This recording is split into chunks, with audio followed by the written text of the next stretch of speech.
Halo, selamat datang di Ruang Nuansa dengan gue Email.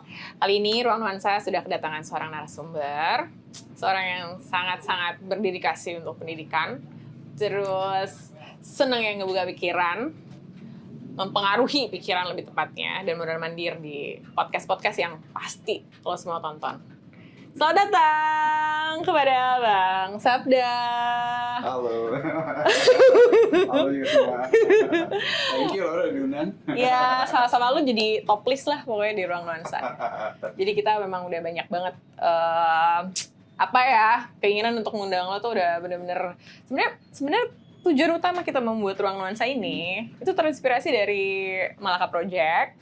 Okay. Karena kita pengen karena Malaka Project juga sebenarnya mempengaruhi beberapa orang yang memiliki pikiran yang sama untuk membuat podcast seperti ini. Jadi kita lebih mau banyak membuat memperbanyak podcast seperti ini, kayak ngobrol-ngobrol.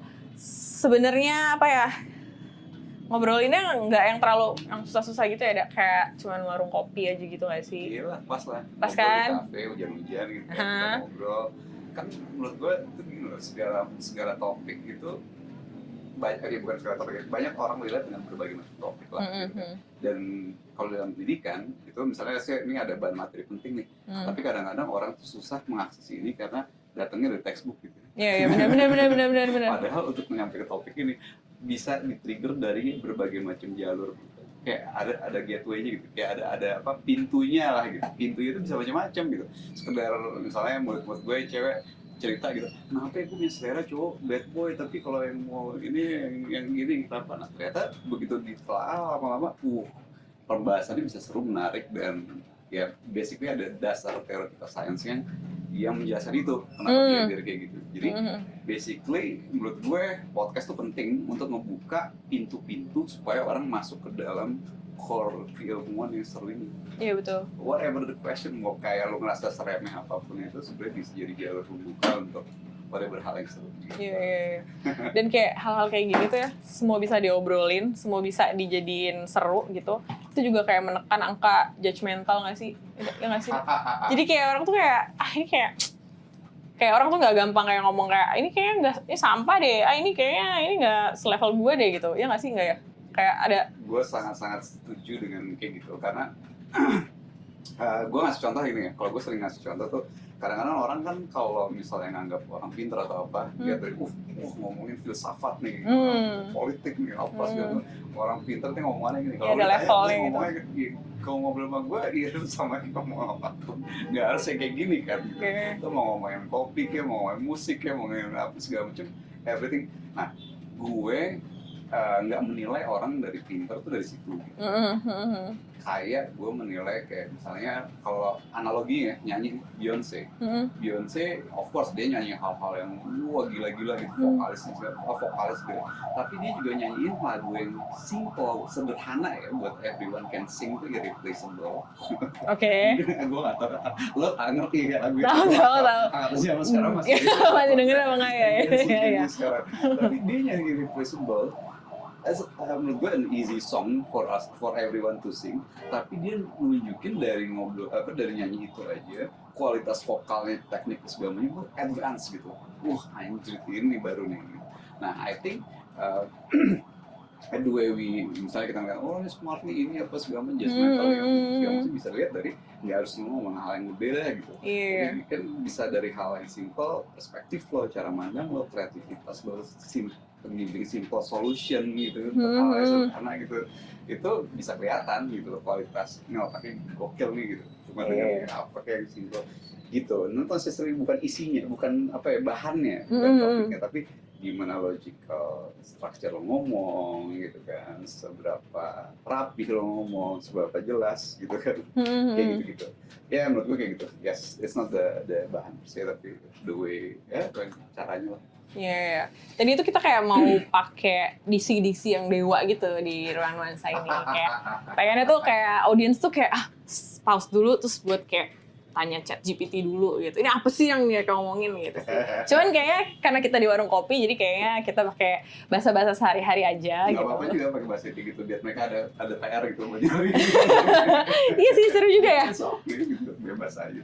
gitu. Oke. Alright. Kita masuk ke background dari Bang Sabda. Yang semua kayaknya udah tahu lah ya. Kayak banyak banget nih muridnya Bang Sabda gitu. Termasuk saya.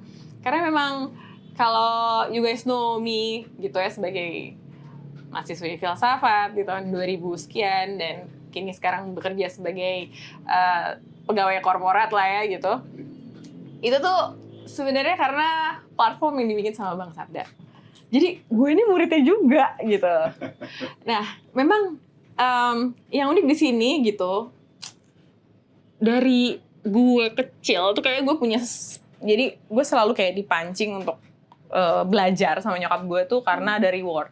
Kayak nanti mau dibeliin tas baru, nanti mau dibeliin handphone, tuh baru tuh gue belajar. Tapi gue sebenarnya tidak menikmati proses itu gitu. Kayak gue kayak kesiksa, gue kayak nganggap itu siksaan gitu. Tapi dapat kayak lu disiksa dulu di dunia terus dapet surga gitu. Nah, persis. Jadi sampai gue akhirnya menemukan cara belajar gue yang gue nggak bilang cocok sih, karena sebenarnya ini gue nggak anggap ini belajar soalnya sampai kayak gitu. Jadi gue nggak kayak ini cara gue belajar cocok nggak. Gue kayak nggak sadar gue belajar. Itu tuh dari Zenius gitu. Jadi Wow, thank you. dan itu gue bener-bener kayak mungkin itu life changing gue kali ya. The way gue melihat banyak hal di pendidikan ini, sistem yang formal gitu.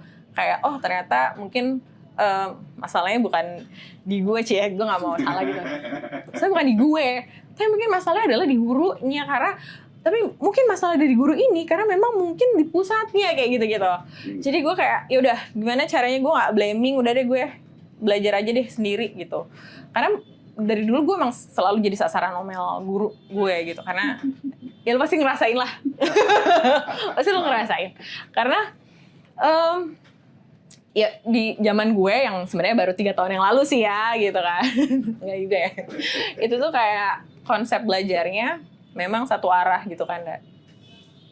Dan itu gue yakin seluruh dari kalian yang menonton jadi audiens itu setuju lah kalau itu adalah suatu hal yang sangat sulit untuk kita catch up untuk sama kurikulum kayak gitu. Dan gue baru dengar beberapa saat yang lalu gitu, gue nonton podcast lu bahwa memang di kemampuan kita di SMA, di SMP itu udah bukan soal satu arah gitu. Udah bukan kayak kita menghafal. Yes. Gitu deh. Jadi sampai begitu SMA mungkin ada beberapa kurikulum yang gak cocok ke gue kan, sampai akhirnya gue bertemu dengan Zenius gitu. Terus ini ada satu lagi sih hal yang menurut gue agak relatable lah sama beberapa orang yang profesinya sama kayak gue juga. Kayak dia lulusan SMA dan udah kuliah nih. Sama-sama masuk pendidikan penerbang. Terus dimana kayak penerbangan itu modelannya kayak prosedur. Kayak lo menghafal deh. Lo menghafal.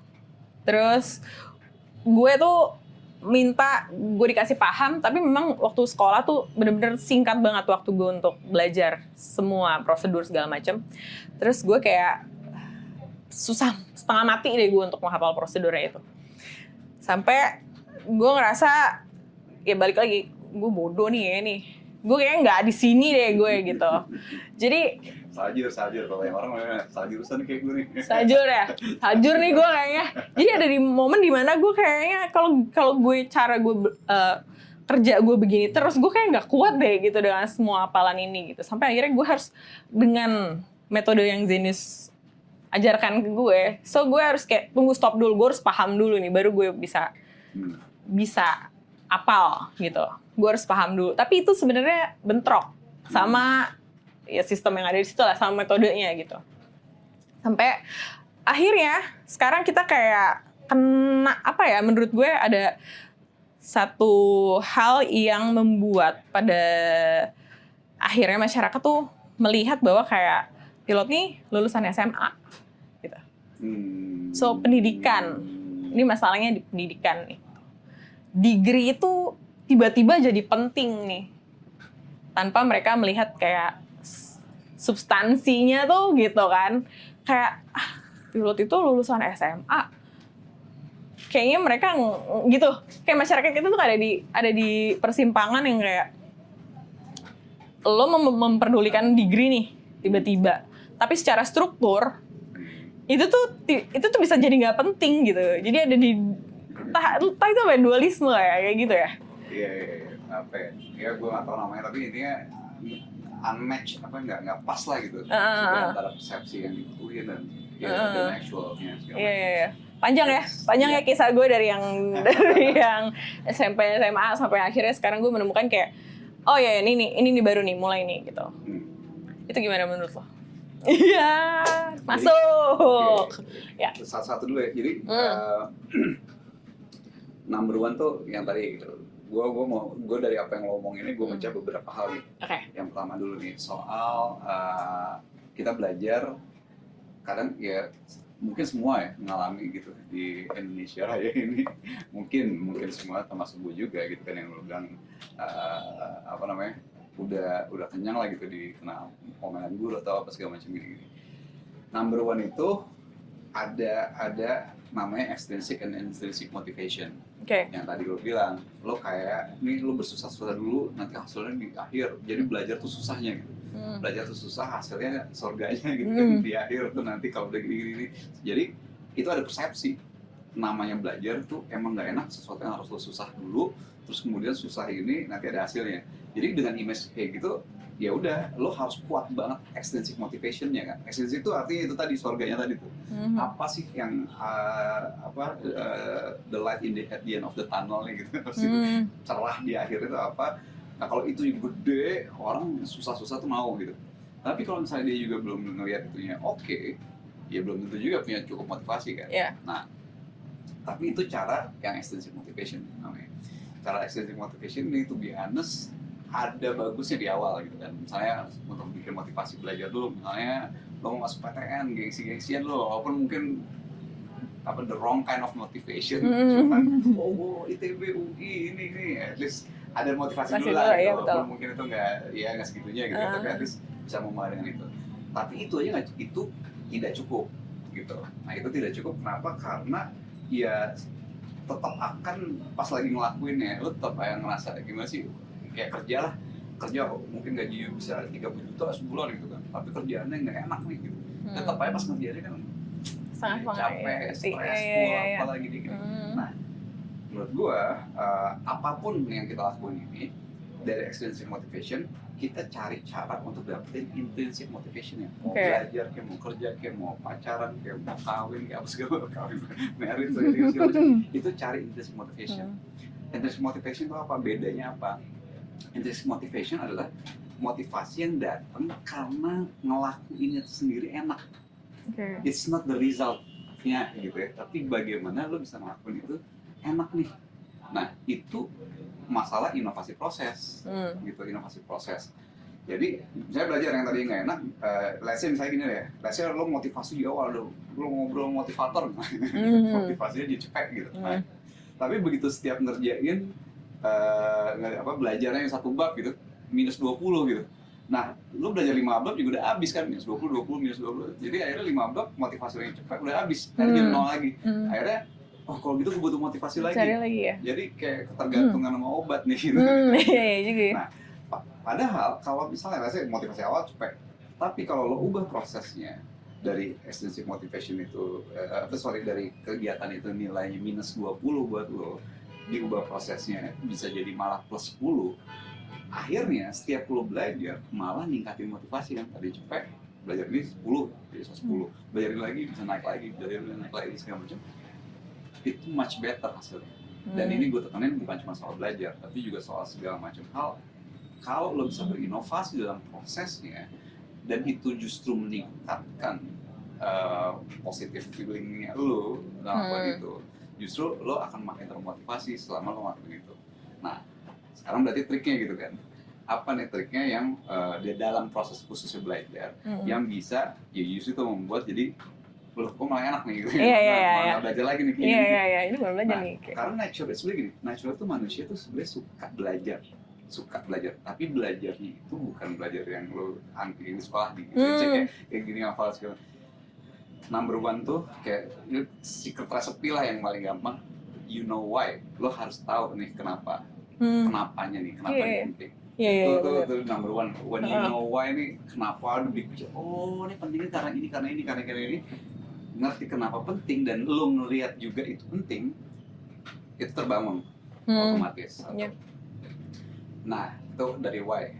Kedua, jadi gini, cara kita belajar itu sebenarnya yang paling apa ya, paling enak gitu ya, karena saya enak adalah ketika lo bisa punya logical connection antara satu. Jadi kalau di otak kita tuh ada titik, pengetahuan tuh sebagai titik. Nah kalau titik-titik ini nyambung, semakin banyak yang nyambung, semakin kita tuh termotivasi gitu. Makin kita termotivasi untuk belajar dan makin enak rasanya gitu. Nah contoh misalnya, kalau misalnya gini, misalnya gue mau buka pembukaan, gue ngajar, kita akan belajar ya tentang antropologi gitu. Orang akan, apa nih antropologi segala macam. Kalau belum tahu ya, apa nih antropologi?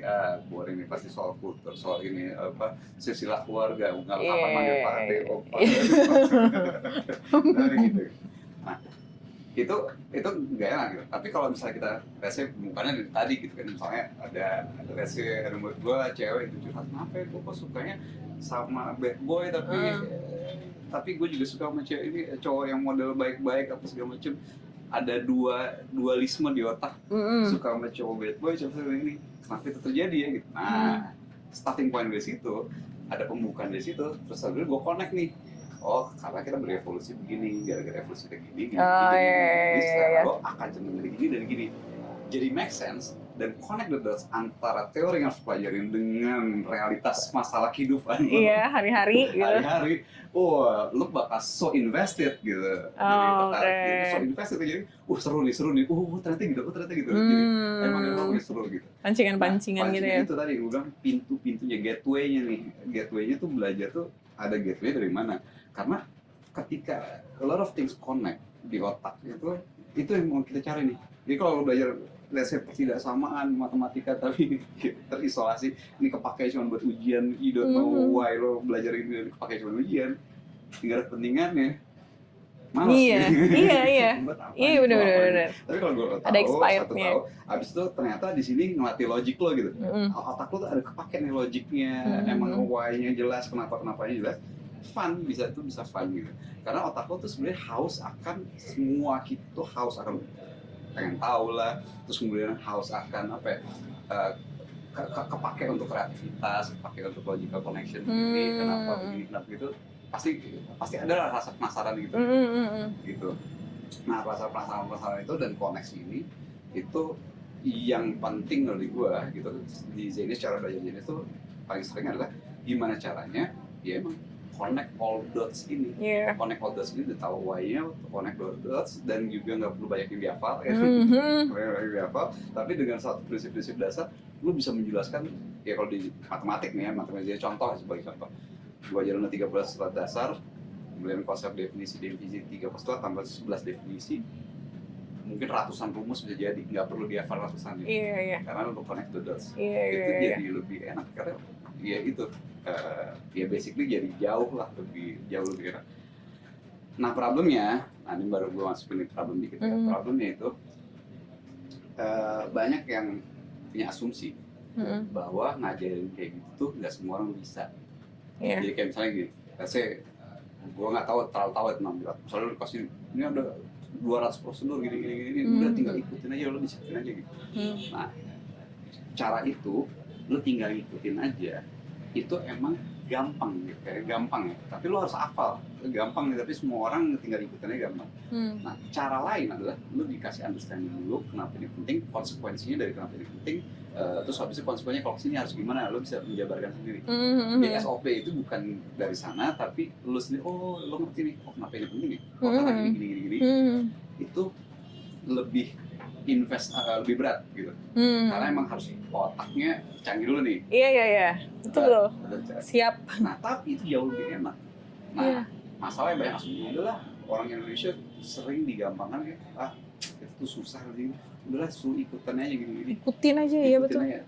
Itu sistem SOP ini itu terjadi di sekolah, di segala macem lah gitu. Kayak matematika, tambah kali-kalian udah nih SOP perkalian panjang gini pembagian banyak, SOP gini ikutin aja tanpa mereka ngerti. Nah That's an easy way. Tapi sebenarnya easy di depan, tapi itu nggak actually bikin cerdas beneran lah bahasanya. Itu dia. Nah, so menurut gue kita jangan assume, ya misalnya kita jangan assume mereka tolol gitu, tolol segala macam. Ya, we can start untuk ya udah mulai aja. Gue sering dengan kepercayaan bahwa mereka mau kok diajak kayak gini dan bisa kok. Gitu. Dan akhirnya terbukti ketika mereka dikasih kesempatan bisa gini lama-lama mereka awal-awal of course susah gitu, tapi pelan-pelan lama-lama cepat. Jadi yang awalnya lambat tapi makin begitu itu bisa naik ini dibandingkan lu cuman sampai segini tuh stagnan gitu. Iya. Nah yang terjadi itu sering banget kalau kasih stagnan gitu. Nah, cepet ngejar tapi habis itu flat. Ya in big picture gitulah kira-kira. Nah jadi gue udah kebanyakan ngomong. Tapi semuanya terjawab gitu. Terus. Jadi kalau gue konsepnya kan di jenis itu pernah gue punya istilah punya mesin berpikir lah gitu. Jadi analoginya tuh gini ya. Let's say lo punya 1000 hal lah yang mesti lo pelajarin atau lo lakuin. Terus kemudian cost biaya untuk ngerjain satu hal itu let's say 10 gitu. Ya, 10 atau 10 let's say 10 jam lah misalnya. Nah, berarti lo butuh 10.000 jam nih untuk 1000, ya kan? 10 persatuan ada 1000 jam dengan otak normal. Dengan otak normal berarti lo butuh 10.000 jam nih. Nah, berarti kan lo butuh segitu. Sekarang kalau di Zenius itu cenderung kita mikir dulu sebelum kita ngelakuin 1000 ini, bisa nggak sih kita bikin mesin berpikir yang lebih bagus gitu? Upgrade otaknya, upgrade softwarenya gitu kan. Nah, mungkin waktu untuk mengupgrade itu butuh 1000 jam. Gitu. Butuh 1000 jam. Cuman emang 1000 jam orang mikir, let's say ya, misalnya lo sama temen lo gitu. Temen lo nih udah mulai nih 1000 jam pertama udah jadi 100 kan. Dari 1000 hal yang harus dilakuin, dia udah 1000 jam, temen lo udah jadi 100. Lo karena baru bikin mesin berpikir 1000 jam tadi, lo masih 0 nih. Iya. Nah, tapi bisa jadi setelah mesin berpikir itu jadi, bisa jadi satu hal tadi bukan lagi 10 jam, tapi bisa jadi cuma 2 jam. Jadi total 1000 jam untuk bikin mesin berpikirnya, terus 2000 jam untuk beresin 1000 hal tadi. Jadi total 3000 jam, dia 10.000 jam. Bayang maksud gue? Kebayang banget gue. Nah, itu yang gue emang kita harus invest dulu nih di fundamentals atau foundation mengupgrade otak, mengupgrade OS-nya, otak. Tapi once itu terupgrade, udahlah jauh lebih it's easier dan jadi bahasanya mungkin lambat tapi lama-lama gitu. Nah itu sekarang dibandingkan lo gini stagnan gini gitu. Iya betul. Dan itu mungkin bisa jadi api muda juga. Iya. Gitu kira-kira. Jadi aduh gue curhat lagi, kayak ruang nuansa nih isinya gue curhat doang deh. Ya nggak. Jadi speaking of yang tadi itu menurut gue kayak jadi banyak akhirnya orang-orang yang kita kayak jadi misalnya ada satu start gitu ya, start bareng-bareng di sini gitu ya. Karena gue nya berkutatnya di sini aja gitu kan, karena gue lagi menyiapkan mesinnya itu. So yang lain udah start duluan kan. Yes. Terus adalah mereka udah sampai tadi yang lo bilang, mereka udah sampai 100. Terus orang liat gue masih di 0 gitu kan. Terus tiba-tiba di sini karena gue begini prosesnya, yang lain ya gue nggak tahu lah ya. Tiba-tiba dia tuh tadi tolol loh gitu. Ada banget tuh. Iya banget. Tiba-tiba pas begini tuh kalau yang terjadi apa? Punya siapa nih dia? Sampai dia ada di sini kayak gitu. Itu yang terjadi loh, Da. Maksud gue, ya kan, kita banyak kecurigaan. Mungkin karena kita living in masyarakat yang udah pesimis terhadap kayak pesimis, terus kemudian jadinya kayak gitu lah. Iya, terhadap edukasi itu sendiri. Karena memang yang benar-benar memproses seperti itu kadang-kadang mereka nggak dilihat. Yoi. Tapi yang stagnan. Silent journey of development. Nah, iya gitu ya. Silent journey of development itu proses di mana itu tadi kalau Gatot Kaca itu kawah Chandra di mukanya gitu. Orang nggak ngelihat kan development yang terjadi selama era kita silent development journey itu kan. Nah, tapi ya memang gue akuin banget gitu sering sih kayak gini ya gue sendiri gitu. Kadang juga dilihat, oh dulu di kampus gini. Wah, koneksinya tuh lancar. Iya kan? Ada aja gitu. Terus juga orang-orang sekitar gue lah gitu. Ya kalau bilang tadi juga Malaka, Ferry, ya segala macam nggak kelihatan tiba-tiba gini gitu. Nah, ya to be honest gue juga ngeliat bahwa gue tahun 2010 gue waktu punya tebakan mungkin di 2020-2025 there will be people yang nggak kelihatan tiba-tiba cuy. Nah ini lebih jenius sih yang bakal gitu. Karena ya itu tadi banyak kan gue menekankan banget foundation, fundamentals, conceptual understanding kemudian semua kayak gitu.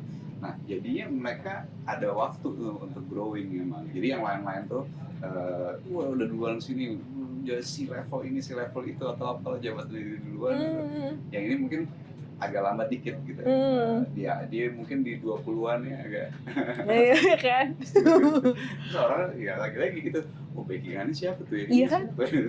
Itu yang terjadi loh. Jadi ya di dalam silent journey of development tadi sebenarnya mereka lagi mengakumulasi ya skillnya lah, achievementnya, experience-nya segala macam. Sebenarnya opportunity itu ketika datang karena mereka tidak siap dengan itu akhirnya dua.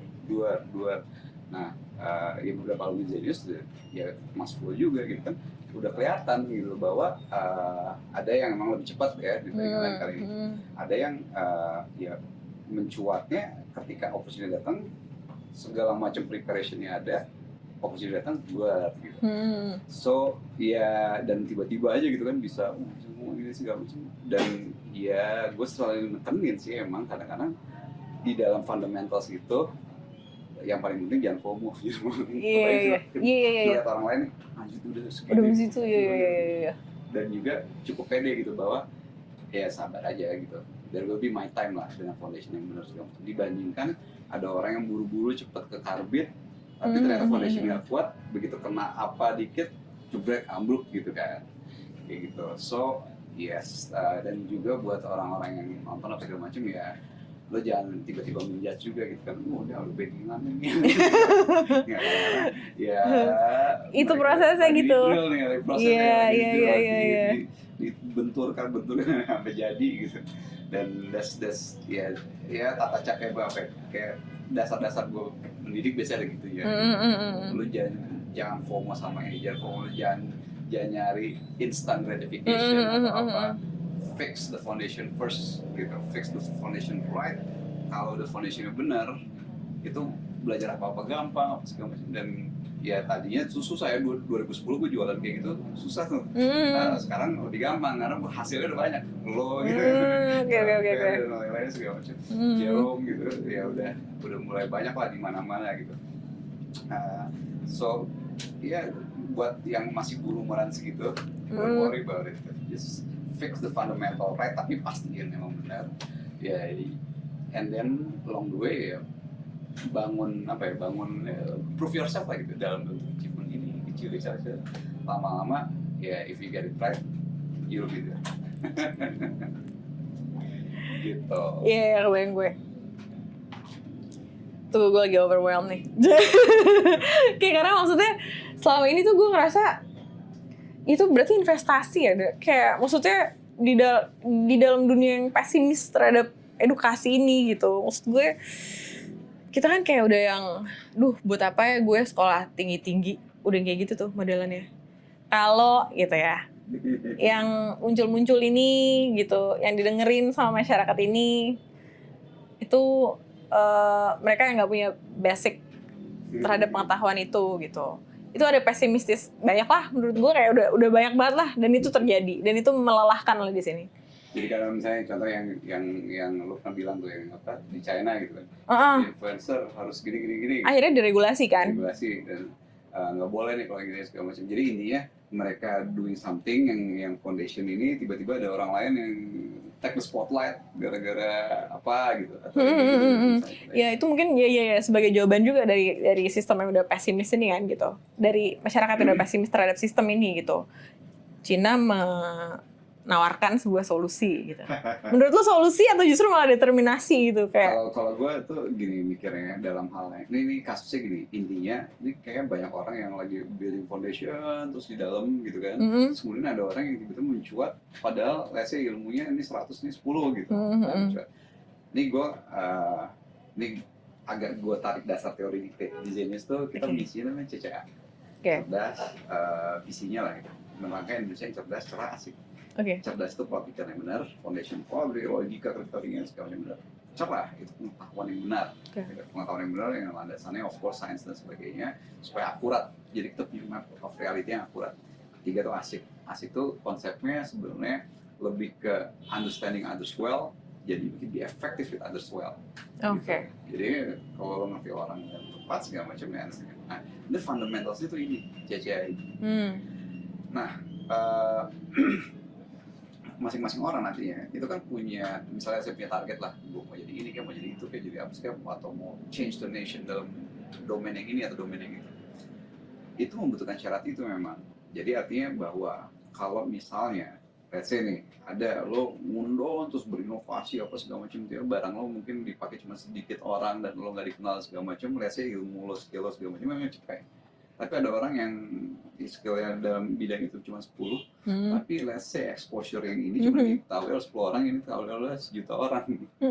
Nah orang lain nggak tahu ya mau gimana lagi. Nah masalah itu lagi-lagi balik ke kecerdasan kita emang, CCA tadi, understanding others, salah satunya be effective ya. Political power, social media power is the real power. By understanding bahwa realitas begini, ya lo kalau lo emang cerdas beneran, lo tahu oh realitas ini, let's use this game juga, ikutan main di situ juga gitu. Kebayang sih maksud gue. Jadi maksudnya, ya lo mau sepintar apapun kalau orang nggak ada tahu lo juga nggak ada gunanya gitu. Lo punya iya understand, but the part of being pinter juga itu juga ngerti realitas, realitas how this works, how that works. Bisnis gini, atau sosial media gini, atau PR publik itu begini, atau mungkin politik begini, atau apapun, itu part of being smart gitu kan, untuk understanding how these things work gitu. Atau kalau lo emang nggak bisa, kasih team up with someone yang know and understand untuk how make this work. Collab gitu. Ya collab lah gitu kan. That's the point kenapa gue juga sering merangkai, pakai kata merangkai itu karena konsep dari merangkai itu lo nggak sendirian nih, bukan membangun sekarang sendirian. Lo ikutan nih jadi part of the collaboration of something untuk mewujudkan apapun itu yang mau diwujudin gitu. Nah, jadi my point is collaboration dan kemudian understanding how this works itu emang penting. Dan kadang-kadang juga misalnya ya, nggak sih ini ada orang 100 nih, ada orang sekitar 10. 10 ini bisa jadi emang di dunianya dia, di circle-nya dia, karena ini orang-orang yang 100 nggak kelihatan. Yang dia tahu ternyata 10 ini bagus, sudah cukup gitu. Banyak sebetulnya. Emang di bubble itu. Iya, butuhnya segitu.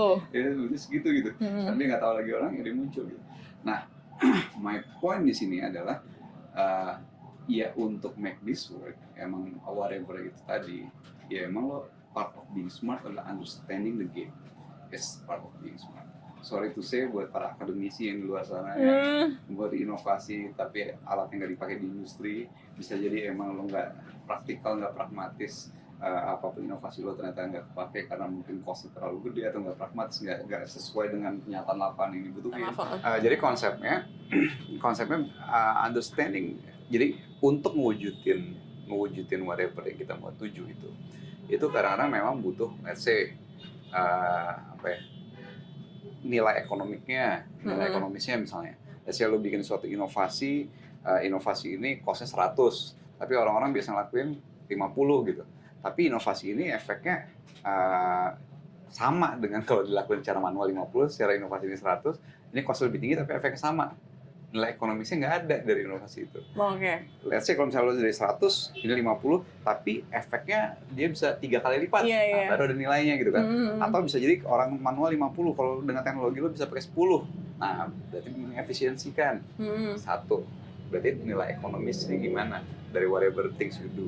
Itu ya, itu part of being smart, understanding the game ini this is the game of economics nih. Understanding the game of social juga butuh kayak gitu, ya kan. How to make this work, ya udah salah satu being smartnya adalah how to play that kind of game gitu. Nah that's the thing lah. Nah, habis itu sekarang gimana nih dengan aturan di China seperti itu? Masuk nih. Teratak taktis. Karena gini, prinsip gue nomor satu, gue tuh ya gimana pun juga at the very core itu gue libertarian. Jadi gue pro free speech gitu. Cuman memang bukan free speech yang nggak ada. Kalau orang dengar free speech itu seakan-akan nggak ada konsekuensi hukum atau apapun segala macam. Enggak, apapun itu secara hukum punya konsekuensi. Pasti ada konsekuensinya kalau misalnya lo melakukan ini segala macam hal. Nah, jadi gini, karena dasar gue di situ, gue to be honest mostly nggak setuju dengan apa yang China lakuin. Gue bukan orang yang gara-gara lo goblok lo nggak boleh ngomong gitu. I'm not that kind of person. Jadi dan salah satu alasan kenapa, salah satu bagian yang gue sebenarnya kan membangun Zenius dengan prinsip Tan Malaka Madilog banget gitu kan.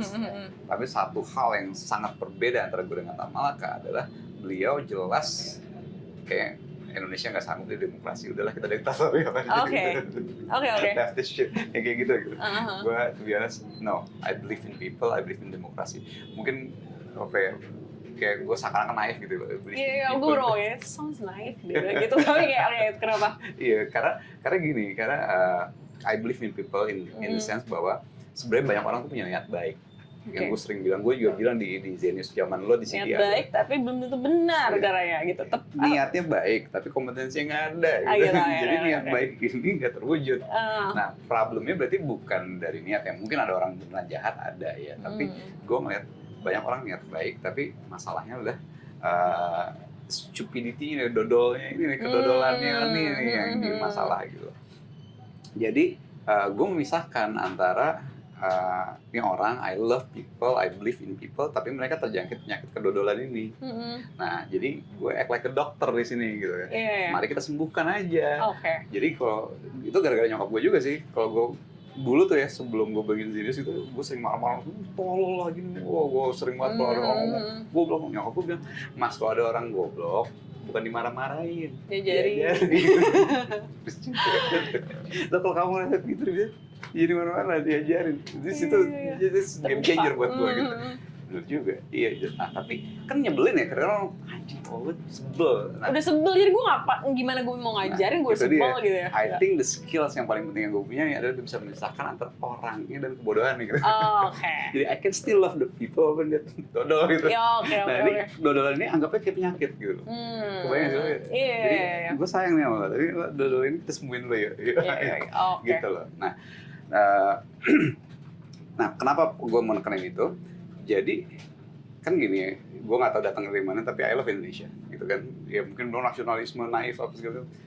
Iya, gue udah bertahun-tahun merasakan hal-hal yang sampah-sampah segala macam gitu, tapi ya gimana pun lo nggak hashtag kabur aja dulu gitu kan. Ya gue bisa membantu orang kabur aja dulu. Tapi gue nya sendiri I want to see this works gitu. I want to see this country works lah gitu, jadi something lah gitu. Nah, I love the people segala macam gitu.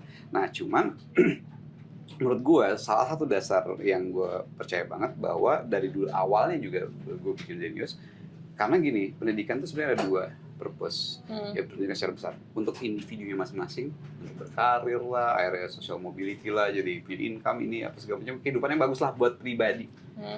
Nah, tapi yang orang sering lupa ada tujuan pendidikan nomor 2, which is tujuan untuk society. Kalau kita mau bentuk society yang oke, yang demokratis, terbuka dan sebagainya, menurut gue kita butuh batas ambang nih. Kalau bahasa zaman sekolah KKM nih, harus ada KKM nih, otak orang harus ada KKM nih. Kalau dia nggak punya minimal batas ambang ini, terus mereka tuh voting gitu kan, voting secara politik, voting secara ekonomi, ngeluarin segala macam, ini berantakan. Loh, kita satu kapal bareng-bareng nih, dodol, miring dodol, karena dodol, udah tenggelam kelar, tenggelam bareng-bareng, karam bareng-bareng gitu kan. Nah, menurut gue percaya, gue suka dengan konsep demokrasi, gue percaya itu bisa dilakuin, tapi butuh standar minimal kecerdasan tadi. Standar, gue bilang standar kompetensi nasional lah, SKN bahasa gue. Itu kalau nggak tercapai bahaya. Nah, kita bisa melihat, itu gue ngomong 2010 by the way. Kita bisa melihat sekarang demokrasi di Amerika. Ya. Hancur-hancur Eropa, segala macam. Everywhere demokrasi tuh kayak collapse gitu. Betul. Collapsing, demokrasi in the world tuh like collapsing. Karena ya dari dulu gue bilang bahwa there's a minimum requirements gitu. Bahkan Tamaka ya bikin demokrasi udah lah. Iya kan? Kita udah kayak udah prediksi gitu gak sih? Nah, masalahnya kita kalau misalnya mau ke diktatorial segala macam, siapa yang mau lo percaya gitu? Ingin jadi diktator, ya kan? What's the mechanism untuk nentuin nih si diktator ini misalnya gitu? How? Kalau ada proposal bagus boleh, tapi so far gue nggak ngeliat good proposal. Ujung-ujungnya proposal bagus, ya basically itu demokrasi juga, cuman ada inilah itulah gitu. Gitu mungkin China gitu ya, yang the closest thing. Tapi cara milihnya gimana? Ya sebenarnya itu ada demokrasi juga di dalam partai komunisnya gitu. Misalnya kayak gitu lah. Atau secara, nah meritokrasi, which is bisa jadi negatif juga, atau nah menurut gue one of the most important thing adalah set the standard untuk minimal, dan ini yang harus di-push. Kalau ini di-push, kebebasan kayak free speech, ini itu segala macam bisa. Oke. Mungkin karena gue waktunya terbatas, gue nggak bakal ngomongin detail standar minimal kompetensi ini ya. Tapi kalau waktunya banyak, gue bisa ngomongin bahwa this is the game yang we play di Zenius. Ada standar CCA bahasa Indonesia, standar CCA. Kalau ini semua masyarakat memiliki, baru kita aman demokrasi. Nah, gimana caranya untuk punya ini? Orang harus di-enforce memang. Iya. Harus di-enforce. Nah, jadi situ. Nah, jadinya kalau udah itu ke-tackle nih, hal-hal yang kayak kebijakan China tadi, itu menurut gue kebijakan shortcut. Gue ngerti konsepnya. Iya, gitu. protection aja nggak sih jadinya? Iya, protection gitu. Jadi protection to people supaya nggak ada orang asbun gitu kan. Iya, terus nggak jadi mislead. Iya. Ya, asbun viral di TikTok gitu kan. Iya, ya udah iya. dengerin. Gue ngerti itu proteksi gitu. Okay. Cuman secara prinsip dasar dari free speech gue nggak setuju di bagian situnya. Yang we need to do adalah sekarang everyone dikasih bisa jadi, ya let's say proteksi yang versi gue, literasi digital dan literasi AI, dimana kalau ada AI yang bagusnya gitu kan, at least minimal cross check AI lo deh gitu. Ya, oke. Ngerti kan? Iya, karena kita udah banyak akses seperti itu. Banyak akses, everyone punya. Apalagi kalau di China, DeepSeek gratisan mereka bisa pakai gitu. Iya sih. Gitu. Menurut gue kebijakan yang lebih mencerdaskan itu, gitu. Karena kadang-kadang kita juga nggak tahu something yang, misalnya sorry itu saya, tapi terhadap akademisinya sendiri, kan akademisi juga it's not a god gitu, bukan dewa juga gitu, yang bisa jadi blindsided juga untuk beberapa hal juga gitu. Untuk urusan apapun lah pasti ada bagian mereka juga blindsided, nggak bisa antara satu objek kita anggap pasti benar gitu. Apalagi kalau misalnya sorry to say di standar yang belum tentu standar sarjananya atau standar PhD itu bagus di negara yang kayak gitu. Kan beresiko, dan bisa juga ada orang yang emang udah mendalam itu secara praktisi tapi nggak punya gelar akademisnya, ya kan? So tapi kalau masyarakatnya cerdas dan mereka bisa punya kemampuan itu, kayak kalau bahasa gue punya memenuhi standar kompetensi minimal tadi dan punya akses terhadap AI yang beberapa yang bisa di cross check, ya orang asbun silakan aja. Terus nanti semua orang ngecek segala macam salah, dia malu sendiri. Trust kapital dia sendiri bakal hancur di dalam masyarakat kalau ngomongnya asbun gitu. I think that's better way to do it gitu dibandingin untuk dilarang langsung. Ya dia kalau larang langsung, mereka yang udah punya praktisi tapi mungkin bukan gelarnya di sana gitu kan, mungkin bidangnya berbeda tapi mereka sebenarnya udah 30 tahun punya experience. Ya menurut gue that's the way to go. Ya. Tapi mungkin nggak kayak, mungkin pemerintahan China ngerasa kayak lo tadi gitu, gue kalau punya banyak waktu mungkin gue bisa ngelakuin kayak gitu nih, cuman karena gue nggak punya banyak waktu nih, ada limitasi nih yang gue lalui, jadi gue makanya udah protection deh, gue proteksi the people, karena gue susah nih, mungkin mereka kayak udah investasi banyak kan, mengirim orang-orang pintar keluar segala macam untuk balik lagi sama mereka gitu, tapi mungkin di dalamnya sendiri kan sebenarnya itu tidak seideal itu untuk bisa memfilter apapun itu yang jadi informasi gitu kan. So, jadi gini, menurut gue kalau misalnya it's bukan wajar, understandable China lakuin itu. Kenapa understandable? Karena China emang demennya shortcut nih urusan begitu dari dulu gitu kan. Iya sih. Dan mereka emang akhirnya jadi terbangun dengan ya bayangin without freedom of speech dari kapan tahu udah without freedom of speech, jadi udah budayanya arahnya ke situ. Jadi understandable kalau Cina pasti langkahnya begini gitu. Tapi untuk negara-negara yang biasa berdemokrasi nanti kayak gini itu bakal jadi aneh gitu. Jadi kayak lu mau jalur diktatorial yang totalitarian model kayak China yang nggak seperti segala macam yang jalur ini, atau yang mau kalau jalur ini ya jalur ini nggak kompatibel sama kan kebijakan menurut gue gitu. Nah ya lagi-lagi ya kalau misalnya lu tanya buat China simple gini-gini ya iya, it's an easy way out. It's an easy way out. Whether it's best kita bisa berargumen untuk itu gitu. Bahwa menurut gue it's not best. Tapi easy way out yes. That's an easy way out, sederhana. Tapi kalau misalnya di situ mau ada follow up-nya, mereka harus ngelakuin apa, oke. Tapi menurut gue sih ya that's an easy way out, not the approach yang bukan ideal ya bahasanya, lebih sustainable gitu. Oke. Iya sih. Nanti kalau gitu ya udah bisa jadi ya udah untungnya oke, mungkin universitas online di Cina semua ngambil that's an opportunity of business gitu ya, mungkin dari situ juga men-trigger untuk bangsanya untuk belajar dan segala macam untuk rebutan gelar supaya bisa ngomong doang di sosmed. Tapi mereka being konsisten aja nggak sih kayak buat kayak gitu? Iya, justru tuh makanya gue bilang untuk konteks China it's understandable karena jelas lah historically mereka arahnya ke sini, arah-arah yang emang totalitarian, no freedom of speech dan sebagainya. Jadi begitu ngeliat kayak gitu, of course understandable. Dan by the way, gue sering banget lihat tuh kalau kebijakan atau apa kayak gitu-gitu, kayak orang lupa faktor historicalnya, kemudian kontekstual di tempatnya pas. Yang gue paling sering adalah geoantropologikalnya gitu. Geoantropologikal tuh, oh iya pas nih kondisi ini untuk misalnya China, mungkin kondisi ini cocok kebijakan untuk Jepang gitu. Nggak ngelihat itu, kadang-kadang kita mau coba ngikutin, tapi sebenarnya banyak hal yang konteks nggak pas cuy gitu. Iya. Nyari percontohan gitu ya. Iya, nyari percontohan. Jadi works. Ya, suatu kebijakan A bisa jadi sangat works di satu negara dengan setting begini, akan sangat berbeda hasilnya di negara yang settingannya berbeda. Nah itu yang everyone should understand juga sih menurut gue sih. Terutama kayak saya dalam contoh gue sering banget bicara pendidikan, kopas ayo dari sini buat Indonesia itu gak cocok anjir. Iya, kebayang gue. Something like that, guys. Menurut lo kayak adanya jurusan ilmu filsafat gitu tuh kopas gitu tuh. Again ya, bagi gue tuh emang konsep jurusan menurut gue kopasan yang jelek sih. Konsep jurusan ya? Segala jurusan, bukan cuma ilmu filsafat. Segala konsep jurusan menurut gue bad idea. Kopasan yang kita kopas Belanda ya. Lu bayangin nih, negara Eropa gede, Belanda kecil. Ya, jadi dia playing the role of the European as a continent, dia play the role-nya tuh dikit. Kebayang sih maksudnya kalian. Ini let's say lo ini Eropa segede gini, Jepang, Belanda segede gini. Nah, dia play the role untuk bisa ngisi di Eropa ini kecil. Nah, akhirnya jurusan Belanda tuh jagonya apa sih? Accounting, ya kan? Civil engineering, terutama perairan, gitu, pertaniannya juga oke lah.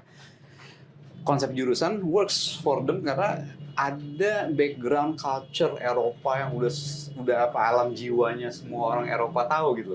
Pencerahan lah, inilah itu segala macam, alam jiwa orang Eropa tuh penuh dengan itu. Gitu. Terus kemudian konsep penjurusan yang cepat ini dibawalah ke kita, ke Sofia, ke THB, Technische Hogeschool Sofia jadi UI, THB jadi TB gitu. Dibawa kayak gitu, dikopas lah kita gitu, sampai sekarang masih gitu. Menurut gue that's a bad idea, jurusan in general. Karena gue lebih suka model, kita cocoknya lebih kayak Amerika. Negara besar dengan 300-an juta, 350 juta sekarang gitu ya, yang pasti nature dari ekonominya itu akan diversity-nya tinggi gitu. Kebayang itu akan ada banyak banget kegiatan segala macam lalala, dan itu cocok sama kita 270 juta dengan sebaran segala macam. Diversity of ekonominya tinggi dan pasti akan dinamiknya cepat berubah. Jadi jurusan itu justru jadi sekat-sekat yang mengkebiri kemampuan kita untuk thinking big gitu. Kebayang itu jurusan, contoh yang gampang ya, yang gue tahu jurusan gue informatika. Gue ngerti gunanya informatika di mana gitu. Tapi orang-orang informatika ini akan berkarir, akan membangun misalnya jadi entrepreneur, seharusnya bikin Gojek gitu, bikin Cortex, apalagi ya, yang dia harus punya perspektif yang lebih luas, perspektif masyarakat, perspektif antropologis mungkin bagaimana orang di Indonesia berperilaku, komersialnya, ekonomisnya, segala macam. Tapi karena gue jurusan, misalnya ya, jurusan itu doang, dia harus belajar di tempat lain, atau jadinya cepet belajar ini, jadi cepet gitu, ngerti sih teknologi yang dipakai jadi nggak landing gitu. Tapi kayak kalau misalnya itu difasilitasi sama kampus untuk kayak lu bisa ngambil jurusan, lu jurusan ini tapi lu bisa ngambil mata kuliah di misalnya kayak lu di FIB gitu, tapi lu bisa ngambil mata kuliah di ekonomi gitu, mata kuliah di psikologi gitu-gitu nggak sih? Kan itu kan tergantung dari kampus masing-masing ya. Oke. Secara konsep kan sebenarnya lo masuknya sarjana, ya kan. Ini ada mata kuliah fundamentals yang penting buat semua orang gitu kan. Ini mungkin ada domain-domain besar yang lo suka ambil big picture-nya, lo bisa bebas gitu kan. Nah, itu lo tailor your own jurusan gitu. Karena ya kalau gue sering cerita sama orang, contoh gue sendiri, gue mau jadi tech entrepreneur. Gue butuhnya apa tuh berarti? Education harus belajar, information teknologinya harus belajar, bisnis pasti, komersial dan pasti, kemudian antropologi udah pasti untuk ngerti manusia, filsafat of course untuk memetakan segala ilmu yang harus diajarin butuh itu. Campuran ini nggak ada. Oke. Sedangkan kalau saya dari situ memungkinkan gitu kan, gue bisa ya jadi puzzle lah gitu. Karir gue jadi puzzle, gue belajar di sini, puzzle-nya oke. Itu akan sangat meminimalisasi anak-anak yang merasa saljur. Iya sih. Salah jurusan gitu, karena lu bisa masuk aja misalnya kompos. Fundamentals wajib lah gitu. Mungkin 34 PSKS fundamentals wajib. Sisanya lu bisa kompos. Di Amerika memungkinkan hal itu terjadi gitu. Ya kan? Dengan konsep liberal arts model lah gitu. Tailor your own jurusan gitu. Nah, itu bisa. Dan dia menurut gue Indonesia cocok sebenarnya untuk itu gitu. Untuk lebih fleksibel. Mungkin ada beberapa hal profesi yang enggak gitu ya. Tapi ada campuran itu bagus. Contohnya misalnya profesi hukum lah. Hukum itu pasti ada syarat yang rigid lah. Tapi orang hukum ini of course akan sangat diuntungkan dong kalau mereka belajar STEM-nya kuat. Sebelum sana. Jadi enggak jadi dasar hukumnya udah clear nih gitu. Dan bisa ngeliat perspektif lain yang segala economics-nya, STEM-nya, jadi ethical apa segala macam dia juga ngerti gitu kan. It's always beneficial untuk the right kind of connection in the brain. It's always beneficial. Itu yang gue ngeliat sih gitu. That's kira-kira jawaban gitu. Jadi kalau ngomong ilmu filsafat gini juga jurusan gue kuliah yang gue ngambil tanpa gelar gitu. ITB, STI, informatika, filsafat ya kan, terus habis itu antropologi. Ya kenapa gue akhirnya ngambil nggak bergelar juga gitu, karena gue merasa gue mau ambil yang ini, tapi nggak bisa di satu tempat. Ya benar-benar. Gitu jadi ceritanya. Tapi kayak itu kalau misalnya lo mau kayak gitu kayaknya, oh ya sih. Jadi ada dilematis gitu ya di lo ya, kayak gue pengen kayak gini tapi ini adanya di Amerika gitu nggak sih? Jadi kayak mau kabur aja dulu tapi gue masih mau melihat negara ini gitu nggak sih? Iya, justru itu kalau Einstein gue dulu waktu kuliah gue sempat membaca suatu quotes Einstein yang akhirnya gue live with it sampai sekarang gitu. Jadi Einstein udah bilang ada dua jenis orang nih gitu. Yang pertama orang yang berusaha untuk mengadaptasi diri dengan dunia gitu. Ada tipe kedua yang berusaha mengadaptasi dunia untuk dirinya. The change of the world will depends on the second one. Artinya bahwa ya gitu, orang-orang yang mengubah ada orang-orang yang udah bikin dunia ini jadi sesuai sama yang gue mau gitu. Oke. Nah, that's the joke part ya. Tapi iya kan. Iya. Artinya ya kalau saya tarik pribadi ini gue, ya misalnya mungkin ya karena gue kebahagiaan gue sederhana, jadi gue nggak mencari hal-hal yang hedon, yang material yang gimana banget. Gue lebih suka, I think my happiness comes from people ya. I love meeting people, ngobrol sama orang segala macam. Kalau people happy, gue ikutan happy segala macam. kayak gitu. Jadi I think apa ya, gue suka untuk bagaimana propose something untuk kalau kita kaya dan makmur, bukan gue sendiri gitu. Cuma gue kayak makmur sendirian, tapi gue trust issue sama orang, takut gue dicuri, takut di apalah segala macam. Lebih enak kalau kita kaya bareng-bareng, nah gue happy. Ada orang mungkin nggak happy, kaya bareng-bareng, gue pengen kaya sendiri biar kelihatan status gitu. Kalau gue bukan tipe gitu, gue lebih suka ngeliat kita makmur, happy bareng-bareng. I love that kind of world gitu ya. Sehingga kita punya trust level tinggi, mungkin rumah nggak perlu ada pagar, mungkin that kind of things lah yang gue suka gitu. Karena gue hidup malam jam 2 pagi, pengen jalan-jalan aman misalnya kayak gitu kan. Nah, that kind of things yang gue suka, jadinya I push, tadi poin gue apa ya? Lupa. Oh tadi gitu, I push bagaimana mencerdaskan dan segala macam itu, supaya create a society yang apa ya, intellectual capital per person per kapitanya tinggi, sehingga lu nongkrong di kafe ngobrol gitu kan sama bartender sih baristanya gitu, bisa ngobrolin seru gitu. That's kind of thing yang, atau ya somehow gue let's say misalnya lagi mau jalan-jalan ke Jepang 7 jam di sebelah stranger tapi diajak ngobrol bisa enak. Iya, menurut gue kemewahan itu adalah ketika gue bisa ngobrol with strangers and seru. Kayak lu tuh you love people, tapi gue lebih suka karena banyak orang yang menonton lu akhirnya. Karena maksud gue gila, gue tuh ngeliat viewsnya dan kayak gue ngeliat lo ditonton banyak orang tuh gue kayak ada hope gitu. Tuh gak sih? Kayak oke, bagus nih. Berarti sudah banyak orang yang gitu, nggak sih? Gitu nggak lo? Lo ngeliat viewers tuh kayak lo ngerasa kayak please gitu. Gini, kalau gue kan guru ya, gue guru kadang-kadang, dan gue guru dan juga informatikawan juga sih. At heart gue masih ngoding, demen introvert lah gitu. Nah kebanggaan gue tuh kalau emang bukan gue nya pribadi ya, tapi kalau gue ngeliat murid-murid gue nya, ya lu apa segalanya sukses tuh, gue genuinely gitu. Matematik sama Jerome tuh kuis matematika adu matematika gitu. Jerome menang, gue genuinely nggak happy. Murid gue nih lebih jago dari gurunya, itu kebanggaan gue. Gue ngeliat Ferry kayak gitu, lo kayak gini segala macam, dan berbagai macam murid-murid gue lainnya. Gue I don't know, mungkin emang gue guru ya, jadi gue happy aja ngeliat my students grow up so well gitu kan. Punya view jutaan apa segala macam dan akhirnya influential dan ya bisa sukses di sana sini segala macam, atau nggak harus sukses yang gimana ya, bisa jadi punya quality of life, meaningful and fulfilling life buat dia gitu. Nggak perlu kelihatan gitu, tapi kayak sebenarnya di that's genuinely itu gitu. Karena kalau gue jadi guru ya mungkin my influence tuh yang gue nilai tuh bukan first degree itu impact gue ke lo ya oke, let's say oke bagus, tapi yang gue pengen juga lo punya impact lagi nih second degree. Nah gue biasanya ngitung kalau efektivitas gue sebagai guru adalah second degree impact gue. Second degree impact artinya impact yang gue lakuin terhadap orang ini dan orang ini lakuin terhadap yang lain. Nah that's my matrix untuk sukses hidup gue. Fulfilling life buat gue itu gitu. Overwhelm lagi gue. Keren banget, tapi maksud gue kayak itu baik lagi kayak semua lagi kelelahan gitu loh, kayak banyak banget hal yang kayak harus dihadapi, harus dibaca tiap hari, harus kita pikirin gitu.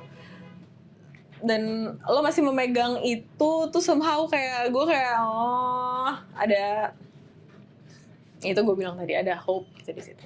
Karena kalau lo ingat waktu itu sempat jadi gini, gue tuh tadi baru ngobrol gitu ya sama Dimas bahwa kayak dibilangnya adalah masyarakat kita tuh yang lo impi-impikan itu kayak kebagi dua, dan mungkin sebagian kecil lah, masih sebagian kecil atau gitu. Kayak money oriented nih tuh loh, itu yang kayak menurut gue agak apa ya, apa tuh, bukan pandemi, apa namanya, epidemi ya. Oke. Jadi relatif kayak ada bahasa yang negatif vibe, negatif energy because of that gitu, orang ngulik di situ gitu. Iya. I know. Tapi maksud gue kalau misalnya lo menggali dari pendidikan gitu ya, karena secara statistik, secara data gitu, di Singapura gitu misalnya, kayak orang-orang berpendidikan di sana lebih tinggi lah daripada yang enggak gitu. Dan mereka itu yang membuat investor itu mau masuk Yeah. karena kepercayaan itu gitu kan. So dengan kayak gue nggak bisa bilang mereka sejahtera sih karena memang pajaknya tinggi banget. Tapi mereka secara finansial tuh sebagian besar secure lah. So mereka bisa yang lo bilang kayak bisa ngobrol dan lain-lain. Mungkin itu bisa terjadi di Singapura. Tapi sebenarnya ternyata kuncinya bukan itu gitu. Mereka nggak. Aduh, gue nggak bisa bilang gitu. Kayak mereka nggak se-friendly itu gitu. Mereka nggak se-easy itu gitu kan untuk, ya kan? Yeah, it's true. Iya. Yeah. Tapi mereka financially oke lah gitu. Mereka financially oke. Tapi kayak To be honest, that's the culture di Singapura kayak gitu, lo masih di Hong Kong kayak gitu, di China juga kayak gitu. Iya betul. Nah, emang ada di sana. Dan ya sorry, bukan berarti itu negatif sekali, tapi that's their culture. We have our own culture. Sebenarnya ada research nih dari Harvard yang terbaru bahwa masyarakat Indonesia bisa jadi yang paling happy. Nomor 1 di dunia. Yes. Why? Kenapa? Dengan kelelahan ini gitu kan ceritanya. Justru itu. Gue ngerasa that's true. Indonesia itu emang, gue ngerasa in general, we're happy-dappy people. Walaupun lagi susah lagi, itu segala macam. Tawa-tawa aja masih cengar-cengir segala macam. Nah, why not? Kita udah punya ini, tapi juga let's strengthen the basic needs lah. Sebenarnya gini, gue sering bilang sama orang, sebenarnya hidup tuh untuk lo happy tuh murah. Yang mahal itu untuk bayar gengsi, bayar status. Yang mana keluar rumah bagus gitu kan. Terus status apa segala macam. Kemudian pendidikan tinggi yang gini-gini, kan status cuy. Pendidikan gue ya I know lah ya, bisa sangat murah gitu. Dan a lot of things, makanan enak apa segala macam. Yang mahal tuh status dan gengsi, udah trust me. Basic needs tuh bisa sangat murah sebenarnya gitu. Nah, tapi itu tadi kalau orang nggak ngerti realitas dan realitas segala macam, akhirnya dan nilai-nilai dibangun itu salah dan sebagainya, yang dikejar jadi salah. Dia ngerasa bahwa mengejar ini happy, tapi sebenarnya ngejar ini enggak, lo nggak happy, lo cuma dapet status, habis ini lo ngerasa kosong, trust me gitu. Nah, ini lo kayak nyindir gue ya? Masalahnya banyak orang kayak gitu. Gue nggak tahu lo kayak gitu apa nggak, tapi I believe you bahwa lo much better lah dibanding itu. Nah, itu gue sering ngerasa banyak yang kayak gini. Jadi kalau ya kenapa pendidikan gue menekankan hal itu, karena once they understand the reality segala macam tentang happiness, ya manusia itu sendiri kan juga part of reality, yang bisa kita ngerti diri lo sendiri itu part of reality, yang bisa ngerti ternyata yang bikin happy itu gini, we can actually make it work so well gitu. Dan kemudian gara-gara ngejar status nih, misalnya ngejar status gini, akhirnya ngejar sana sini, padahal yang bisa membangun ekonomi kita tuh ke arah tempat yang lain. Contohnya contoh ini sorry banget kalau udah kepanjangan dikit ya. Gue zaman dulu, ini sorry buat para guru-guru di sana dan para lulusan IKIP zaman dulu gitu ya. Zaman dulu itu image guru itu kan, aduh gaji kecil, susah apa segala macam lah. Gue lulusan ITB, gue dari ITB, informatika segala macam yang katanya bisa gini. Gue ngerasa, kebutuhan Indonesia at the very core adalah manusianya. Jadi gue mau jadi guru. Gitu. Nah, guru saat itu totally nggak seksi dan sebagainya gitu kan. Ya, tapi dari situ gue bikin suatu konsep di mana akhirnya jadi attack di dalam segala macam. Sekarang tuh dia much better perception tentang guru gitu. Karena banyak guru online yang keren, yang sebagainya udah banyak gitu kan. Akhirnya itu jabat ya suatu profesi yang cukup seksi lah, hot lah dan segala macam. Back then itu enggak. Nah, sebenarnya banyak banget hal yang kalau lo mau lihat gitu ya, banyak banget yang bisa impactful, tapi masalahnya yang belum dianggap nih. Pertanian yang inovatif misalnya, atau apalah gitu. Jadi basically nih kita banyak resource ekonomi yang sangat idle, nggak digarap dengan optimal. Cuma masalah itu nggak kelirik, nggak punya spotlight, jadi nggak hot, nggak seksi, nggak apa. Nah justru itu, you're being smart itu membutuhkan untuk melihat mana opportunity itu, lakuin itu, and then, bikin ini jadi ke-expose dan akhirnya jadi cool sendiri gitu. Nah, we can do a lot of that gitu sebenarnya di Indonesia. Ya cuman ya itu tadi yang benar bilang, karena matrix yang dikejarnya mungkin instant gratification, cepat status yang cepat, atau cara-cara lama yang oke nih gini, kita lupa nih banyak hal yang a lot of opportunity sebenarnya. Gue kalau kelihatannya seakan-akan kayak naif optimis gitu. But not trust me. Gue sudah melalui berbagai macam ya perusahaan bangkrut gara-gara manajemen yang ngelakuin Zenius gitu kan. Waktu itu gara-gara gue disuntik investornya pilih manajemen lain kan, bukan gue. Akhirnya jadi bangkrut. Tapi ya optimisme gue nggak hilang gitu, tetap masih masih ada, bukan gara-gara gue delusional or anything, karena emang I can see the opportunity gitu di Indonesia ini. Banyak banget opportunity yang seru, dan kita bisa jadi bangsa yang menurut gue bangsa yang cukup makmur dan asik. Mungkin kita nggak sampai level Singapura financially, GDP kita mungkin segini, tapi kita ya gimana sih kayak anak asik gitu. Indonesia tuh actually bisa jadi bangsa yang bangsa yang ya makmurnya cukup lah, berkecukupan tapi asik gitu. We can be that kind of nation gitu. Tapi mungkin harus jadi circle lo dulu gak sih, Da?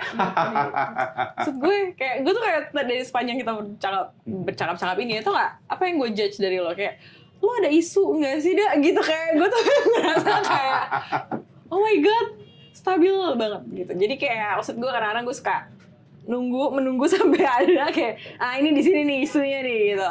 Cuman, kayak, harapan itu, menurut gue akan lebih bisa lo raih gitu ketika isu-isu dari rumah, dari pekerjaan, dari sekolah dan lain-lain itu.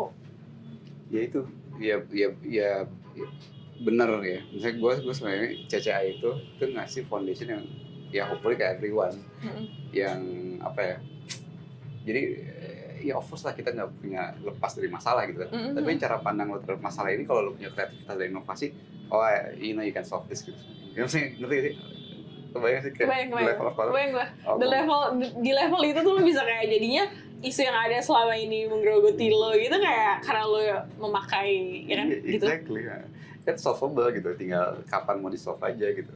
Jadi ya of course kita selalu akan masalah, cuman kan cara lo ngeliat masalah ya gue again ya 7 Habits, bukunya si Stephen Covey yang dari dulu gue sering help me a lot gitu untuk membuat masalah ini actual masalah tapi kan efeknya terhadap lo kan lo yang ngontrol, lo yang ngontrol gitu. Maksudnya efeknya terhadap perasaan lo gitu, lo yang ngontrol. Iya kan gitu. So waktu itu kayak kasus jadi sebenarnya tutup nih gini gitu. Orang dicatumin thank you loh, appreciate yang dicatumin gimana, are you okay gini. I appreciate them saying that, tapi okay, I'm okay, actually okay gitu. It's just a problem that I need to solve. Nanti after a while we can come back lah gitu. Kalau emang ada yang bisa dibantu, I'll let you know gitu. Ya itu, the problem exists, tapi problem ini punya dampak psychological atau emotional terhadap kita kan we make that control nggak sih, yang gue selalu bilang you are your own programmer gitu. Jadi ya lu bertanggung jawab terhadap perasaan lo sendiri, terhadap diri sendiri.